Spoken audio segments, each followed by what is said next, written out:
Hello, everybody. This is Jeremy Smith, zooming in from St. Louis, Missouri. I represent a ministry called Rethink315, and I'll tell you more about what we do and why we do it. But first, let me just say thank you. Thank you for having me. Thank you, JT. Thank you, all the folks at CBMC. Thank you to all the folks at the host church and the volunteers and speakers, everybody that pooled their resources and their efforts to make this possible. Thank you, guys. I'm really sad that I can't be there in person, but I am thankful for modern technology. So here we go. Bear with me. I'm dealing with some seasonal allergies, and I've got quite a stuffy head here. And so if you hear me sniffling a little bit or coughing a little bit, it's just that allergies, bothering me. But anyway, I wanted to begin with a thanks and also with prayer. So let's pray together, and then I'll jump in here. King Jesus, thank you for this time we get to spend talking about the gospel, talking about the people that we are called to preach the gospel to, talking about the ways in which we can confidently and clearly share with people what we believe, why we believe it, and why it matters. And so, Lord, as I kind of zoom in on the definition and the practice of apologetics under the umbrella of outreach, I just ask, Lord, that you would season my words, Lord, with salt and preservatives, and help me to bring glory to you, and help me to bring good to us as we talk about apologetics under the umbrella of outreach. And so, Jesus, thank you for being with us. Not that you're ever far away, but we just ask, Lord, that we would really feel and experience your presence as we talk and ask questions and we learn together. And I pray this in your name, Jesus. Amen. Okay, so Rethink315. It's a parachurch organization based in St. Louis, Missouri. And our mission is to increase the number of Christians clearly and confidently sharing their faith, and also to decrease the number of professing Christians, particularly our young people, leaving the church due to unanswered questions. And we aim our efforts mostly at high school age and early college age, and we have a real, let's say, emphasis and focus on outreach and evangelism and conversational tactics, and of course apologetics. But now more than ever, I think it's really important to clarify and define and maybe even redefine what we mean when we use terms like outreach, and more specifically to my talk, words like apologetics. So I've been in vocational ministry, that is full-time, for a little over 10 years, probably about 11, almost 12 years. And I've been in ministry in general for over 15 years, if you count my time as a volunteer. But I bring that up to say that I've been talking about the importance of apologetics and the ways in which we can incorporate apologetics into evangelism and outreach. I've been talking about this for a long time, and I've spoken at lots of different events. Not that I'm anything special, but I sometimes get invited to talk at different conferences, apologetics-related conferences, sometimes youth-related conferences, different church events, different things going on in my city and all throughout the country, but mostly in my city. All that to say, I'm not boasting here. I have nothing to boast about, but I've been talking about apologetics for a long time now, and I like to begin any talk that I ever give on apologetics. I like to begin by asking people what they think about when they hear this word apologetics, and I'm following the example of one of my mentors. I like to ask, what comes to your mind when you think about Christian apologetics?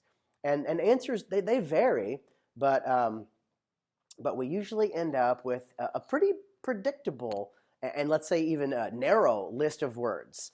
Words like debating or arguing or defending, and then a very narrow list of topics like the Bible or science or the historical Jesus or what have you.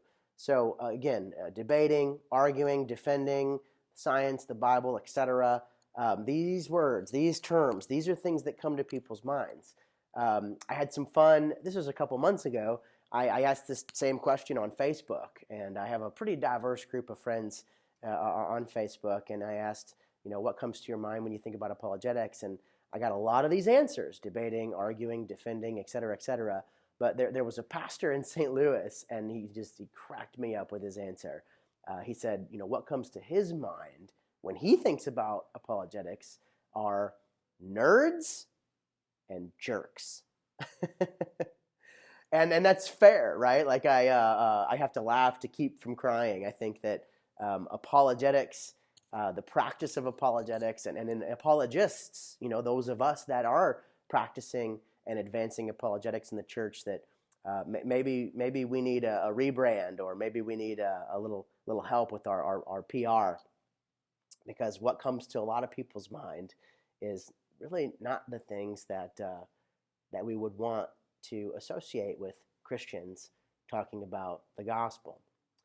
Now, if I'm talking to an audience of apologists, or at least people who study apologetics, and I ask that question, the answers are still predictable, but the list of topics that people associate with apologetics, it gets much more technical. Instead of just a general answer like, I think about science, or I think about the Bible when I think about apologetics, topics like the ontological argument, or the Kalam cosmological argument, or the teleological argument.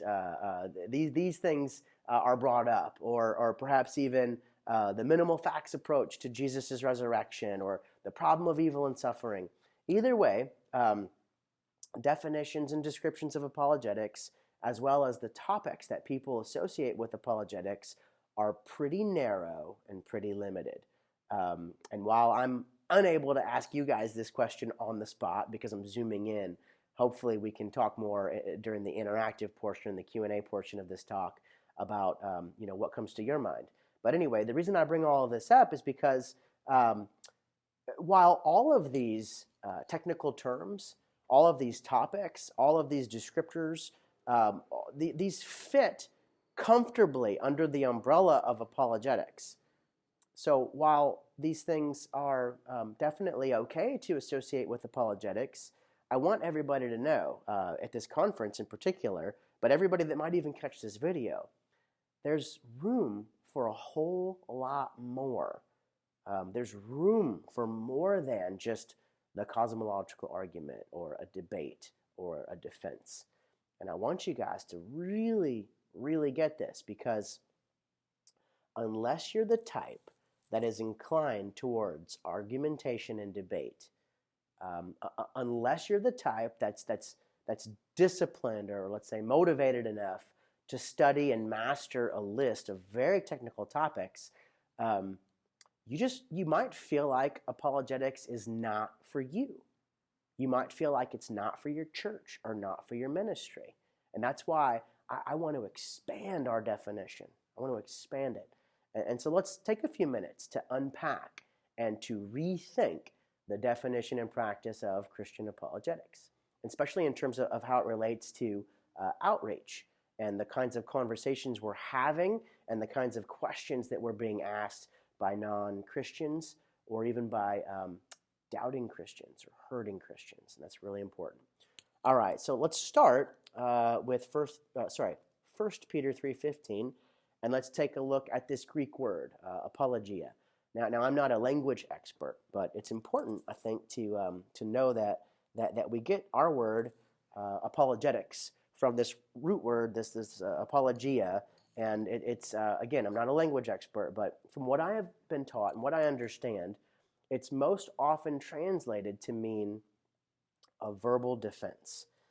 This word apologia, it's used like 8 times in the New Testament, but I think 1 Peter 3:15 is like the classic apologetics proof text. And so if you ever find yourself, let's say, in the parking lot of an apologetics conference, this is the verse on everyone's bumper sticker.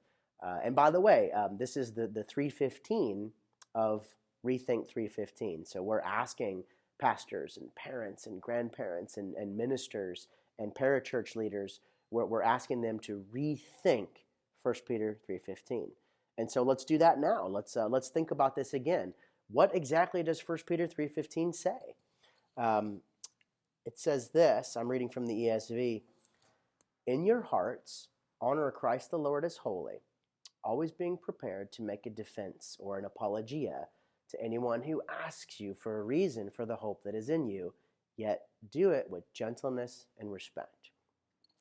So again, this word, apologia, is usually translated to mean a verbal defense. And I've said it once. It's going to sound like I'm saying it 100 times. I'm not a language expert, but this is, I think, a correct and fair translation.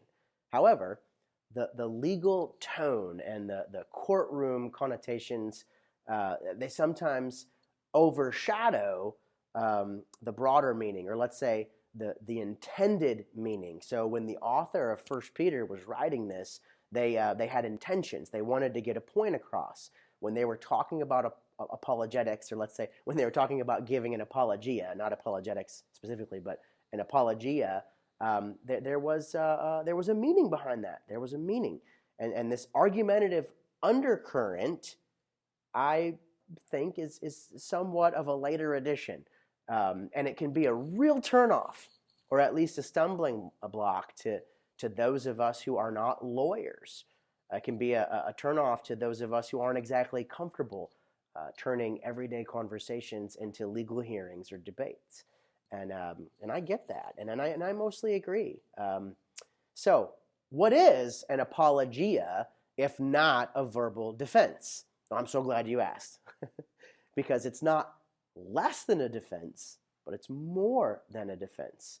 More broadly, I believe that the author of 1 Peter, when he used the word apologia, he wanted it to be understood as offering a reasonable reply, or a thoughtful response, or an explanation, or an answer to those that ask you questions, or more specifically, ask you the reason for the hope you have.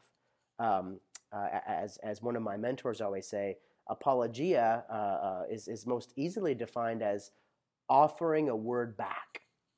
Offering a word back. So offering a word back, or offering an answer, or an apologia to those people that ask us questions. Well, of course, this overlaps with outreach and evangelism. You really can't get very far in a relational context without answering questions, without asking questions. And so asking and answering questions is part of the apologetics task, but more specifically, offering a word back or a response. That's what apologetics is. And so I think we overcomplicate this term. And a big question that I often ask is why do we overcomplicate this? Why do we think of apologetics in a certain way, as a list of very technical, philosophical, historical, scientific topics? Why don't we think of it as just offering an answer to whatever question comes our way? And I will do my best to answer that. But let's talk again about the author of 1 Peter. When this was written, this author probably was not thinking specifically about lawyers and academics and debaters, right? It wasn't written primarily to the law firms and the speech and debate teams throughout these Roman provinces in Asia Minor. And while more technical and scientific and philosophical arguments can and should be verbally defended by Christians, the author of 1 Peter was probably not thinking about the Kalam cosmological argument or William Lane Craig's latest book when he said, always be ready to make an apologia.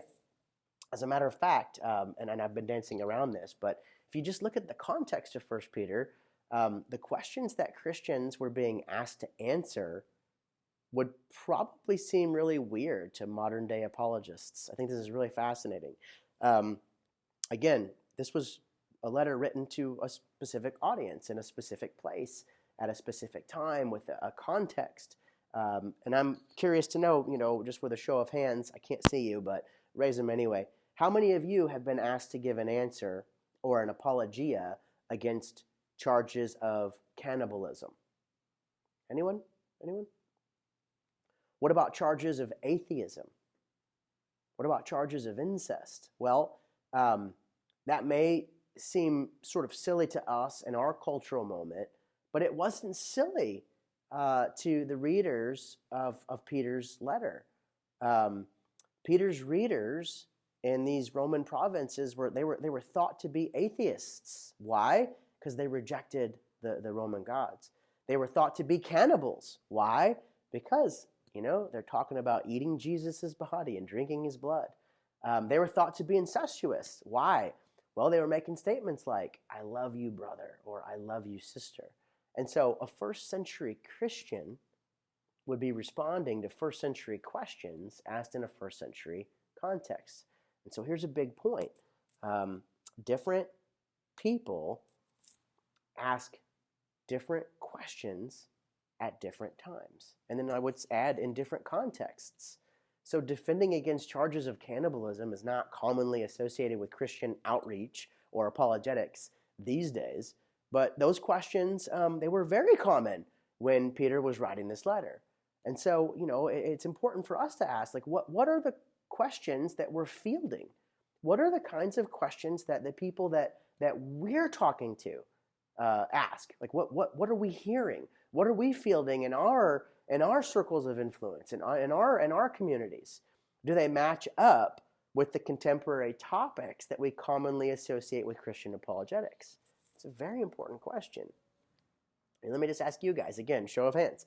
How many of you in the last month have been in a conversation with an atheist philosopher or an academic, and you were forced to give an apologia for the cosmological argument? Just a show of hands. All right, so maybe a couple of us, but these conversations aren't exactly normative for most Christians. So why then do we hyper-focus on such a narrow list of questions? And why do we train ourselves and our young people as if all of our conversations about Christianity will be with atheist philosophers or attorneys or academics? This is actually another interesting question. And while there are, I think, a multitude of factors at play here in terms of why we define apologetics and practice apologetics so narrowly, let me zero in on just one of the reasons why this is true of us. One of the reasons why I think is the new atheist movement of the very early 2000s, maybe the late 90s, early 2000s. You guys are familiar, I'm sure, with the new atheist movement. Authors and speakers like Richard Dawkins, Daniel Dennett, Sam Harris, and the late Christopher Hitchens, and a few others. These guys were they were touring college campuses. They're creating loads of content, and they were, at the time, basically like rock stars on college campuses. And the church's reaction to the new atheist movement, I think, has really shaped the way we define and practice apologetics today. So this movement, it was really peaking, not just on college campuses, but more significantly, it was peaking in internet chat rooms, on social media, and on this teeny tiny little online video platform called YouTube. Has anybody ever heard of YouTube? So think back, right? Think back to the early 2000s. This new atheist movement was actually gaining a lot of steam and popularity because a lot of these atheists were creating early content on YouTube. It's fascinating how these things develop and spread. But this new atheist movement, just as a side note, it wasn't really new at all in terms of the questions and the objections that were being raised.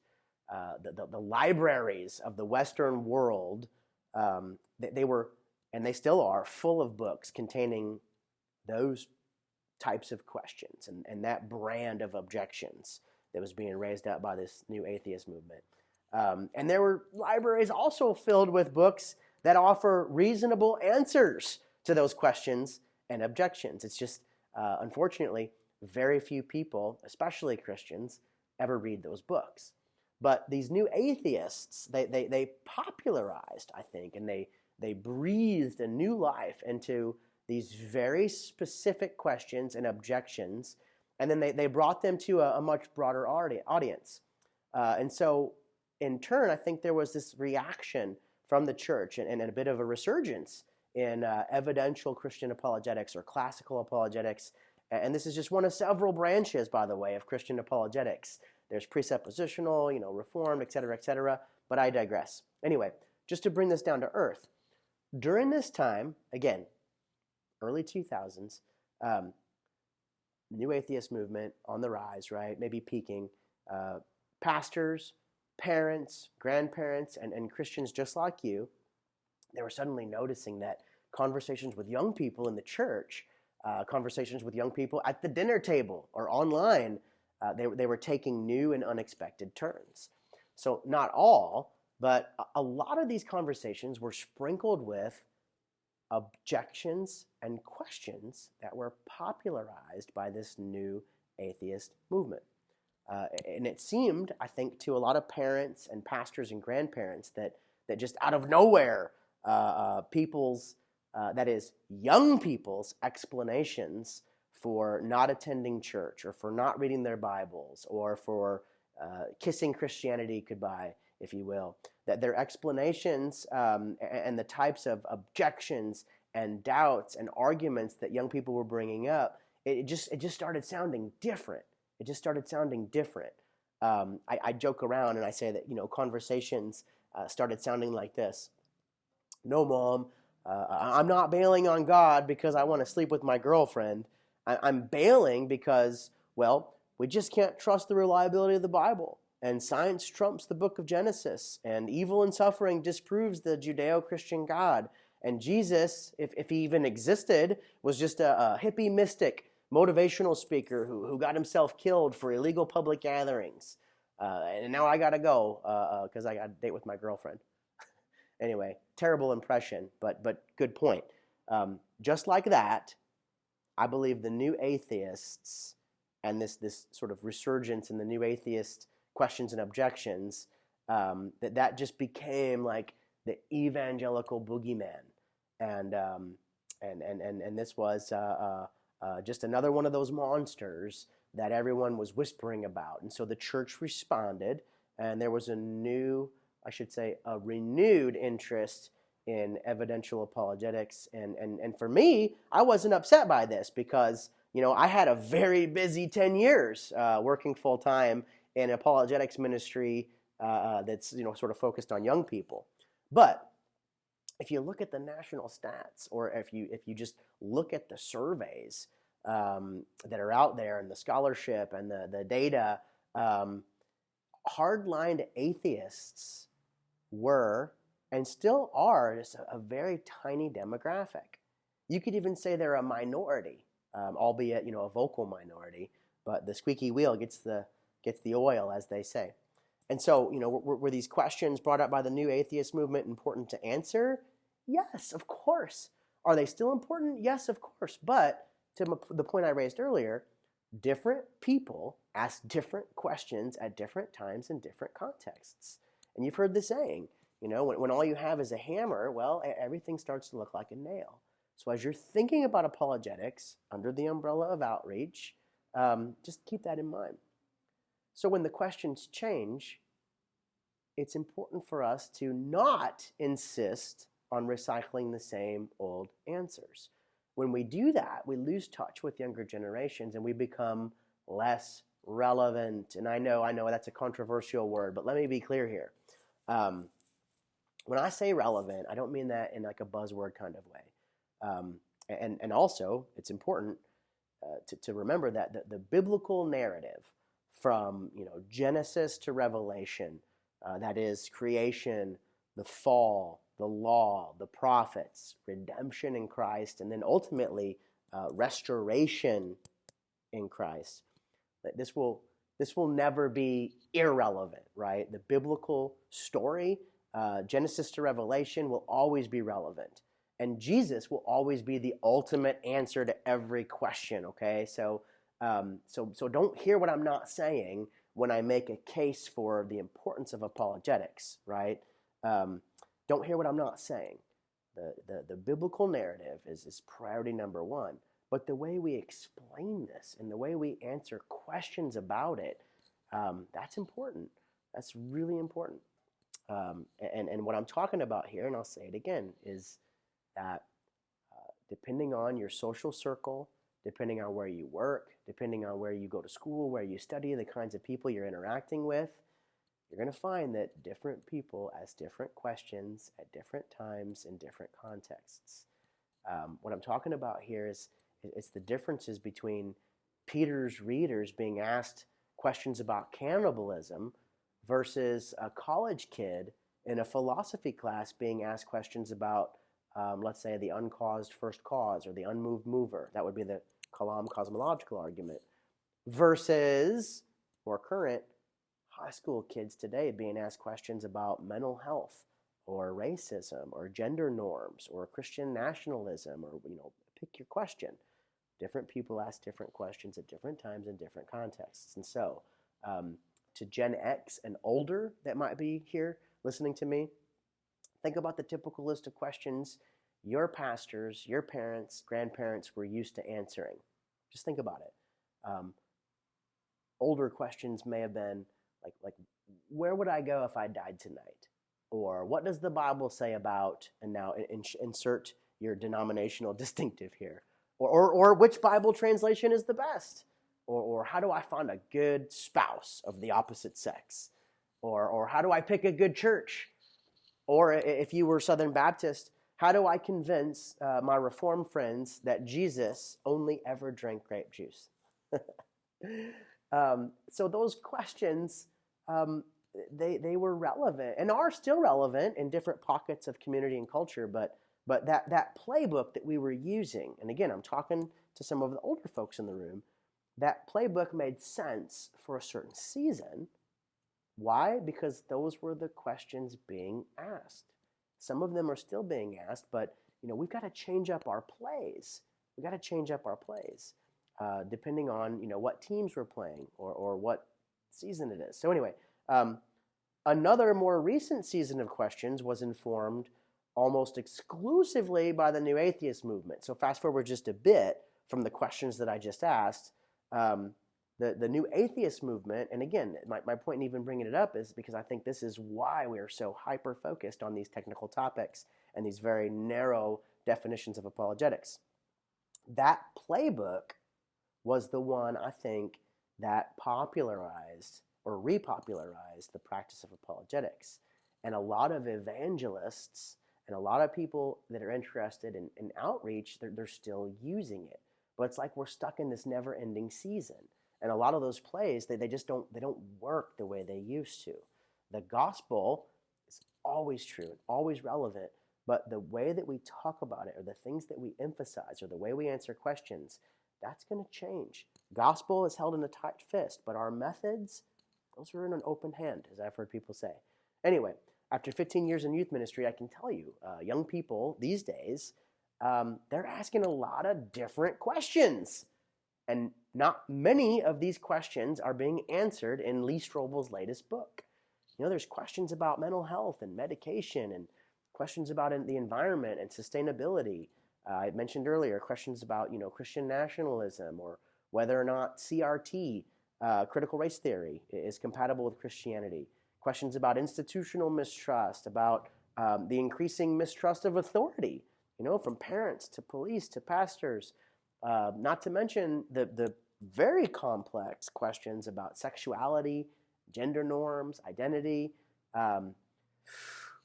Yeah, a lot of it, right? Just deep breath. Okay, now, the sky's not falling.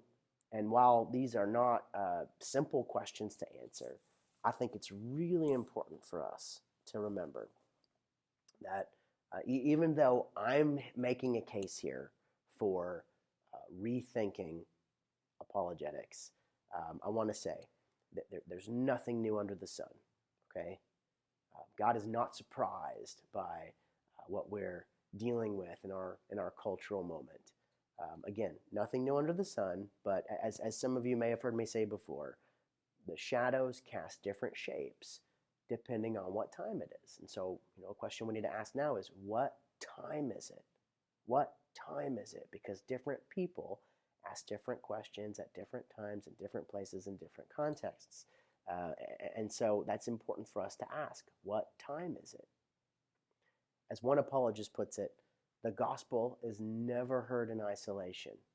It is always heard against the background of the culture in which one lives.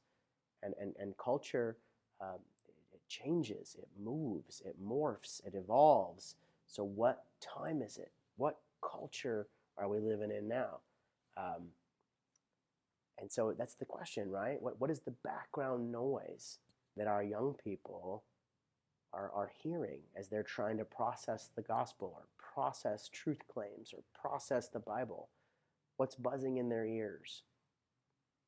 I think it's time to add some new plays to the playbook. It's time to expand our definition of apologetics under the umbrella of outreach to mean more than just arguing and debating with atheists and skeptics. So before I wrap up, just as a disclaimer, a lot of you love classical evidential apologetics. You love having conversations with people that are, let's say, influenced by the new atheist movement. I get it. I love those things too. So don't misunderstand me. We're always going to hear those questions. Like, I don't think those questions are just going to go away. Like I said, the new atheist movement wasn't even that new. It was a bunch of recycled questions that have been asked, probably for the last 2,000 plus years. And so, again, those questions and topics, they might still come up once in a while in your circle of influence by the people that you care about. And so, by all means, study those things, engage in them. But not everyone is an attorney. Not everyone is a scientist. Not everyone is a journalist or an academic or a skilled debater. And not everyone will ask the questions that you were trained to answer in your classical evidential apologetics curriculum, let's say, or your seminary courses or your online training. They deserve answers. Those questions deserve answers, but they're not the only questions out there. And so, speaking of questions, as I get close to wrapping up here, in light of what I just said, I think the question we should be asking ourselves are important too. So not just the questions that are being asked of us, but I think we should ask ourselves an important question. Maybe some of us, including me, maybe we need to stop asking, how do we get our leaders and our young people ready for debates with atheists? Maybe that's the wrong question to ask. Maybe we need to start asking, in light of 1 Peter 3:15, am I honoring Christ the Lord as holy? Am I living a life worthy of questions? What exactly is my hope in? What does it look like to love my neighbor enough to answer their unique questions? Not just the questions I hope they ask because I've been trained to answer them, but their unique, individual, personal questions. How do I offer an apologia and to do it in a manner that's both pleasing to the Holy Spirit, but also biblically faithful, and also makes sense to the person that's asking the question? And then finally, again, according to 1 Peter 3:15, what does it look like? What does it sound like to do this with gentleness and respect? Because I got to tell you guys that you can be engaged in apologetics, but unless you're setting apart Christ the Lord as holy, unless you're offering your answers with gentleness and respect, yeah, maybe you're doing apologetics, but don't call it Christian if you're not setting apart Christ the Lord as holy and then offering your answers with gentleness, respect. So you want to really, you want to go from this to this, and the moment that we Christians open our mouths to respond to questions about our faith or Jesus or ethics or the Bible or church or prayer, et cetera, by definition, the moment we open our mouths to respond to any of these questions, we are in fact offering an apologia or an answer or a word back. And so we're engaging in the in the task of apologetics. And so again, big point here, like my final takeaway, offering an apologia is not less than a list of technical topics and even strategies and a certain narrow list of things that we engage in, but it's so much more than that. Just quick story before I wrap up. I'm probably running out of time, but I had a friend. His name's Derek, and he doesn't mind me sharing this story, but he picked up an apologetics book. He's heard me talk about apologetics. I told him he should check it out, and he picked up a real thick book on apologetics, and I think he got maybe a couple of chapters in, and we went to lunch. We were talking about it, and he said, "Jeremy, I got to tell you, man, this is just really complex. This stuff doesn't really come up in my conversations with non-Christians or hurting Christians." He said, "It just seems really technical," and he's like, I don't get it. I don't think I'm cut out to be an apologist." And I said, "Well, Derek," I said, "that's, I understand why you'd feel that way, but let me just ask you a question. You're a praying man," and he's a praying man. He prays a lot. And I said, "Why is it so important for Christians to pray?" And without skipping a beat, he offered, get this, a response or a word back. He offered an apologia. And it was a very well-reasoned word back or explanation for why he believes prayer is important. He did a great job. It was biblically sound, and it was well-reasoned, and it made sense. And I said, "Derek," I said, "no, thank you for answering my question." I said, "But, just so you know, the moment that you opened your mouth to answer this question about, where you put your hope and your Christian practice and why you do things the way you do things," I said, "the moment you answered this question, guess what? You became an apologist." And so we had fun with that, right? He says, suddenly the light bulb went off. And that's what I'm telling you guys is whatever sphere you're in, whatever questions people are asking you, of course, it's good to learn about science and philosophy and history and classical evidential apologetics. Go for it. But remember, the question that the person in front of you is asking, that's your apologetic task. You set apart Christ the Lord as holy. You offer a response to their question, and you do that with gentleness and respect. And guess what? You're a card-carrying, certified Christian apologist, according to 1 Peter 3:15's definition. And so this is how we define Christian apologetics at Rethink315. This is how we identify the Christian apologists. Everybody that's opening your mouth to answer questions, congratulations, you're apologists. This informs our mission, our message, and our methods at Rethink315. I know that it resonates with my friends at CBMC. I've done a lot of work with the folks at CBMC here in St. Louis. And if you're interested in the work that we're doing with churches, if you're interested in booking speakers, or if you want just more information about us as a ministry, visit rethink315.com. And I think that's it for me. So in just a minute or two, we're going to get into the Q&A. And so thank you for your time. JT, sorry if I went over time. And again, you guys, thank you for hearing me out. Looking forward to answering questions and conversating with you here in just a few.